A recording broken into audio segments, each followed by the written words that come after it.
volunteers in Taiwan offer support to a family in New Taipei City who lost 2 family members in a fire accident. Also in Taiwan, Central TIMA members host a free clinic at a detention center in Nantou.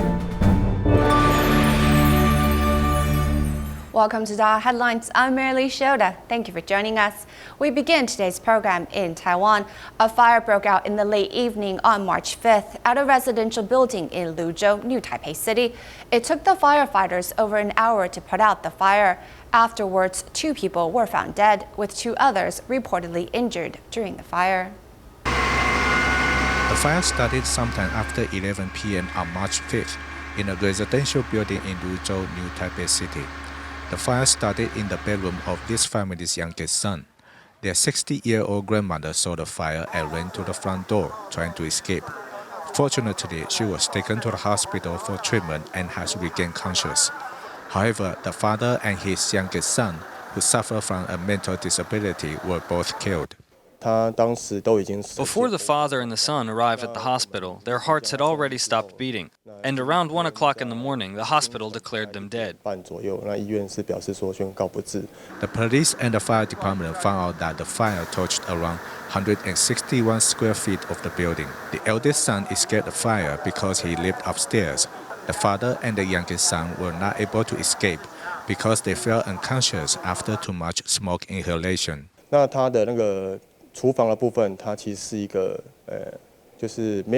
Their kitchen doesn't have any windows, so the smoke easily gathered there. There was no place for them to escape from the fire. After the incident, Tzu Chi volunteers went to the hospital to visit the injured and to console the family. They hope to help the victims overcome their grief as quickly as possible. Staying in New Taipei City, on March 6th, a bus carrying 32 Chinese tourists crashed into a residential home in Wanli. The driver, Mr. Chen, was pronounced dead upon arrival at a local hospital, with other passengers suffering only minor injuries. The police are still looking into the cause of the accident. Originally a safe residence, after a tour bus accident, Mr. Huang's home has been turned into a pile of debris and rubble. We were having tea and heard a loud collision. Then we saw the bus speeding towards us. We jumped away, otherwise our legs would have been caught underneath the rubble. In New Taipei City's Wanli district, at around 10 a.m. on March 6th, a tour bus carrying 23 passengers from China crashed into a residential building on Gangdong Road. The crash destroyed nearly the entire house, and the driver of the tour bus was dead on arrival at the hospital. Thankfully, no one else was fatally hurt from the bus accident. 3 people had minor injuries to the leg and face. After being looked at by the medic, they refused the hospital visit. The police have asked for surveillance footage from the street and the tour bus. We are investigating it right now. Mr. Chen died at the scene, so we can only wait until results from the coroner's office can assist us in finding a cause of the accident.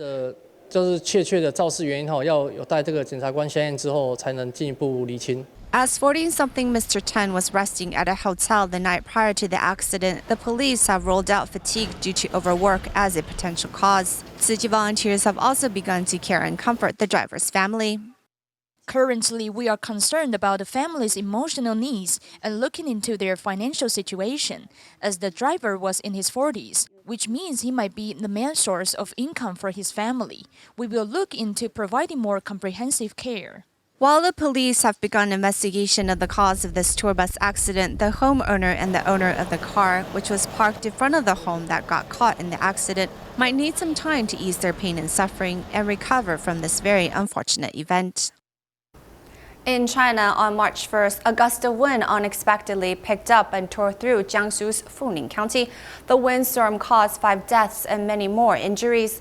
To help comfort and ease the residents' worries, Tzu Chi volunteers visited the hospital to offer their support. The group also visited the DaAi village in Kongdang to make sure the construction workers were safe. On March 1st, at around 4 p.m., a gust of wind unexpectedly picked up and tore through Jiangsu's阜寧County, causing much destruction everywhere and injured many people.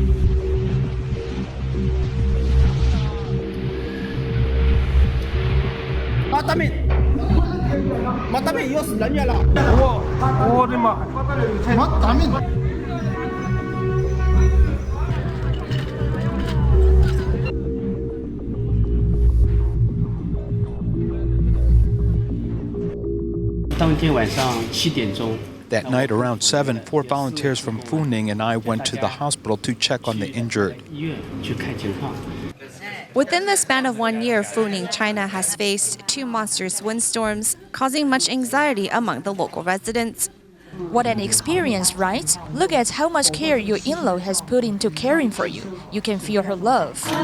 Besides visiting the injured in the hospital, the 30-some volunteers from 6 regions also visited the construction site of the DaAi village in Kongdang. We brought these snacks from Shanghai to thank you for your hard work. Last year, on December 28th, the DaAi village in Kongdang began construction, and even after the strong winds, the work didn't falter. Taking into consideration for the victims' needs, we have hurried our work efforts within good business practice to let the residents move in by June 23rd. Originally, the DaAi village was slated for completion around September, yet now that the construction is ahead of schedule before the anniversary of the terrible windstorm last year, disaster victims can move in and begin life anew. Taiwan's implementation of the new policy to curb plastic bag use comes with added costs. However, some experts say the revenue earned by selling the bags should offset these costs. In the end, this just highlights the fact that more measures may be needed to support the government's regulation limiting the free distribution of plastic bags. Plastic bags are made from petroleum. The International Energy Agency in May 2016 indicated that global petroleum consumption is increasing faster than expected. We only have a limited amount of petrochemical reserves, and there's no way to get any more. This should be considered a very precious resource and not something that we use to make disposable items. It's like taking precious things to make something that is quite disposable. This is like using silk to wipe your butt. Since 2002, the EPA has been restricting the use of free plastic bags in 7 industries. Before, only about 20% of the population would bring their own bags, but this number has reached about 50%. For people who don't bring their own bags, we have these bags that they can purchase. The cost of making and printing a plastic bag is about $1, and if they're thinner, they can be even cheaper, though we don't believe you could sell them for just 50 cents. Businesses offer consumers the chance to purchase plastic bags, mostly around $1 to $2 NT, with such a price limiting the intended effect of the program. The new Taipei City government at the end of 2013 also launched a program where such bags could also be used for garbage disposal, though the reception by the public wasn't favorable. Pricing was a problem as small shopping bags are about $2 NT, while the other bags are $6 NT, though most consumers didn't know that they could also use them as garbage bags. For a 15-liter bag, New Taipei City currently charges the rate of 50 cents per liter. So this bag was sold for 6 New Taiwan dollars. But people mistakenly thought that 6 New Taiwan dollars was too expensive, as if they didn't know that these bags could also be used for garbage disposal.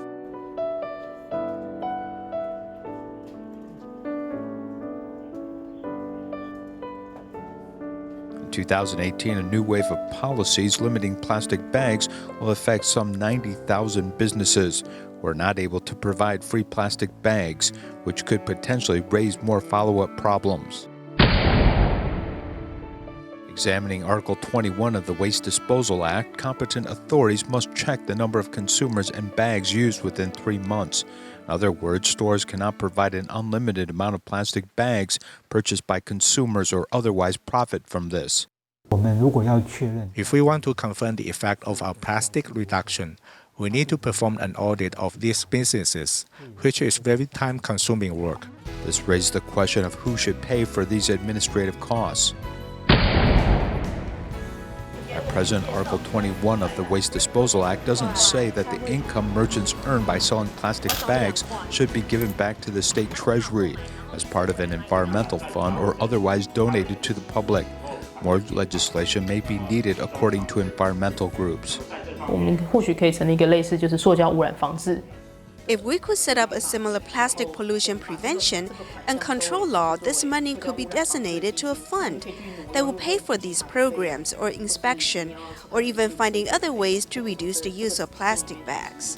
New regulations limiting plastic bags may not actually curb the problem without supporting measures, as more thoughtful policies will be needed to resolve this most difficult problem.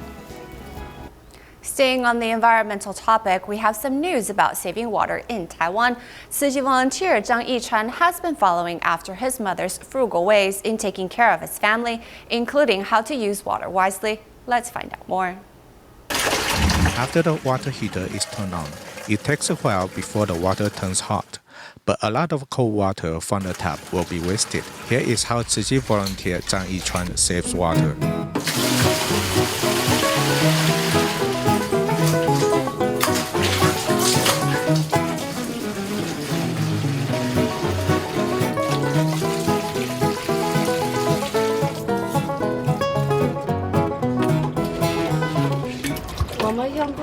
We use stored water to water plants. This is how Zhang Yichuan's family saves water. As there's not enough water now, the whole family steps up their efforts to save water. After the grandparents take a bath, they use the water to mop the floor, water plants, and flush the toilets. I learned from them and I tell my classmates about it. After my mom bathed us every day, she'd save the water and bathe herself with it. After she'd finished bathing, she'd use it to mop the floor.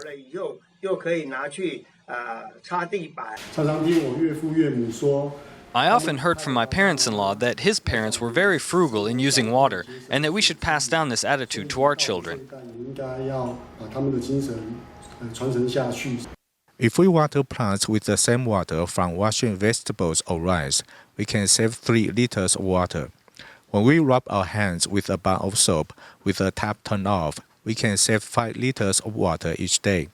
If we wash our car with a bucket instead of a hose, we can save at least 180 liters of water.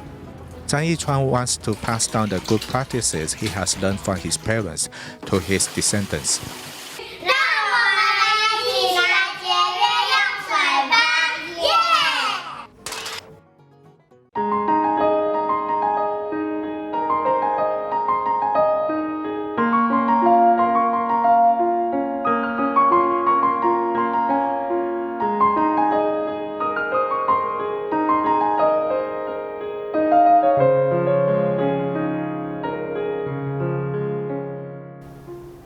TIMA has been busy as usual keeping people healthy in Taiwan and looking after the health of the disadvantaged. Later in our report, we'll visit a talk recently held in Taichung by the superintendent of Hualien City Hospital. But first, we'll check out a free clinic in Nantou at the detention center.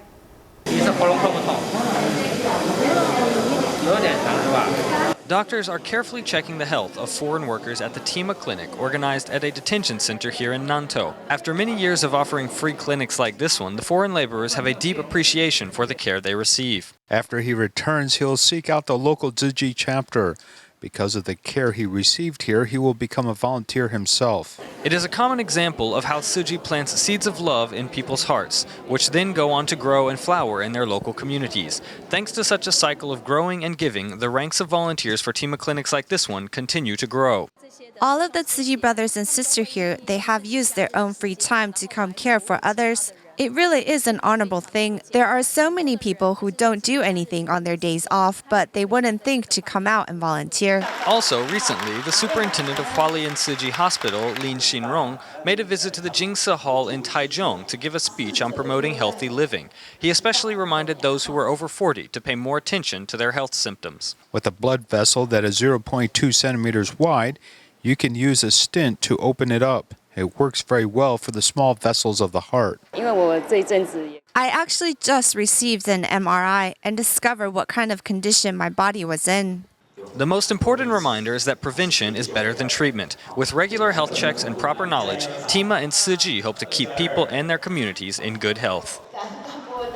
In 2015, Myanmar's Tzu Chi area suffered severe flooding, with Tzu Chi volunteers carrying out a special rice seed distribution. To repay their gratitude, a number of farmers have undergone volunteer training. This year, Tzu Chi volunteers in Yangon worked with TIMA to carry out free medical clinics in 13 remote villages near the area, helping 154 villagers in need.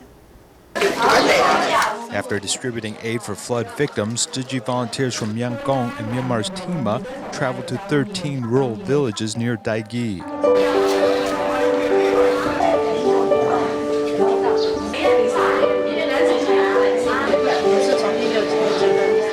Here, the villagers generally have to endure pain, especially elders who suffer from chronic diseases. These villagers usually have few doctors who visit them, as the nearest medical facility is the hospital in Tzu Chi. Some have never gone as they're afraid of visiting the hospital. We want to educate them to improve their eating habits and ways to take care of themselves. 60-year-old Dao Then Noel has been suffering from high blood pressure for 15 years. In the past 2 years, she has come down with diabetes and her knees are inflamed. In addition to prescribing medication, the doctor also wants to know more about her daily habits.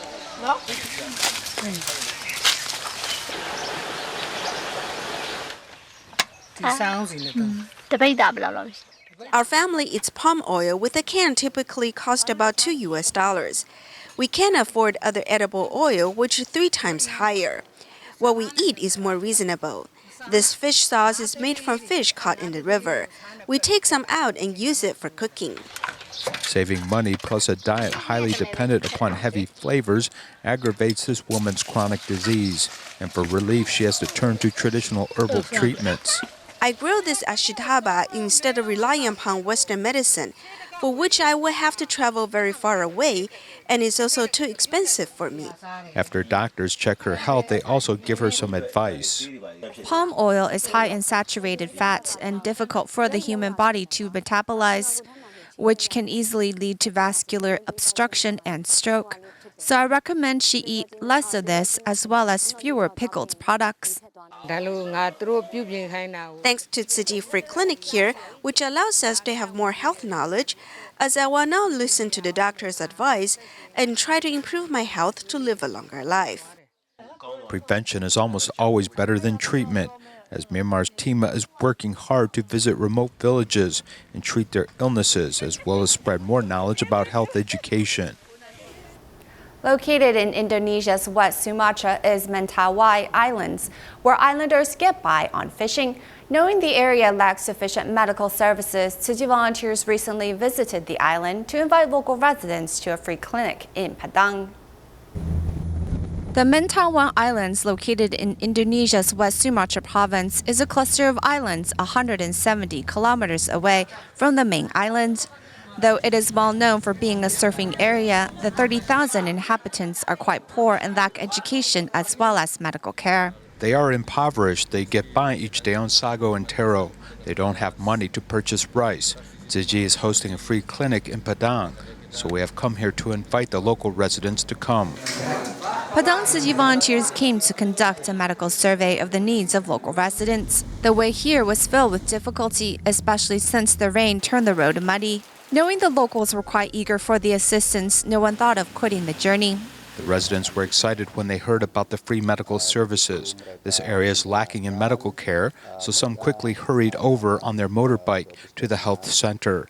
For those who cannot come, we have set up 2 health checkpoints in the village so more residents can get checked. Thanks to the military's assistance, the car, which broke down in the flooded areas, still made it to the village. I'm grateful that everyone came together to successfully complete this mission. It's also thanks to the village and the government assistance that we are able to do this. After the initial health check, volunteers found that over 100-some island residents needed to head to Padang for cataract surgery. To help them get the surgery or further medical care, the volunteers hired a tour bus to transport everyone to the free clinic. I'm so happy my eyes are healthy once more and I can see again. Thanks to the collaboration of Tzu Chi and the military, the health of these islanders has been seen to in their time of need. In the Philippines, many children from disadvantaged families in San Mateo suffer from tuberculosis. As many parents are unable to afford the medical expenses, Tzu Chi Philippines chapter started a TB assistance program in January of last year. With the medication provided by Taiwan's Hualien Tzu Chi Hospital, these children were able to take their medication, and since then, their health has improved. In San Mateo, Philippines, these underprivileged residents live under the bridge, nearby the river, where they build their houses with wooden boards. Many of the children here suffer from tuberculosis.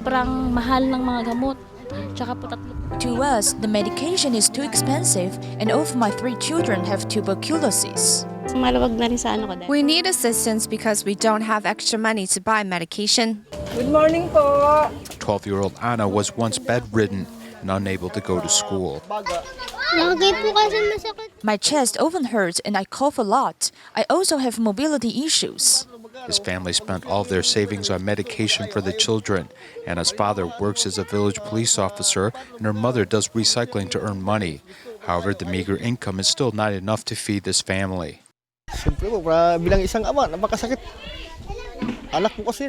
I realize how difficult it is to be a father. Both of our 2 children have health problems. We have to save money on food to buy medication. After she received the medication given by Tzu Chi, my worries were finally relieved. Thank you for making sure that she can take the medicine regularly. 1 year after Tzu Chi implements the tuberculosis assistance program, Anna's health condition has improved.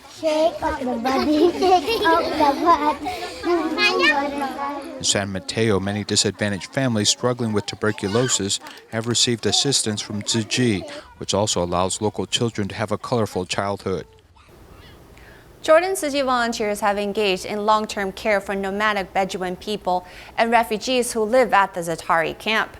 During a recent distribution, they worked with young people from Jordan University.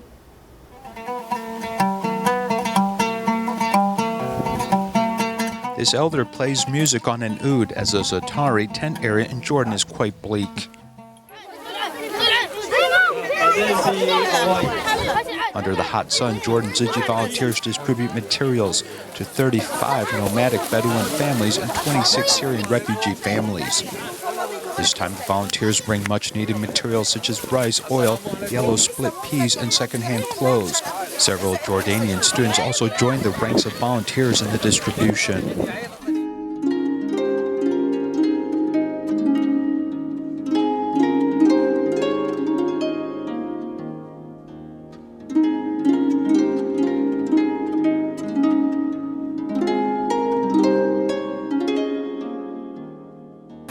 In the capital of Amman, Tzu Chi's Jordan branch also continued to assist 7 refugees in need of hernia and orthopedic surgery. This care and compassion means they'll no longer suffer from disease, but continue to grow healthy.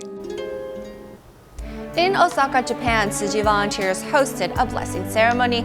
Besides the attendance of Tzu Chi volunteers, many of the participants were local volunteers. We will leave you with these images at the end of the program. Thank you for joining us. We'll see you next time.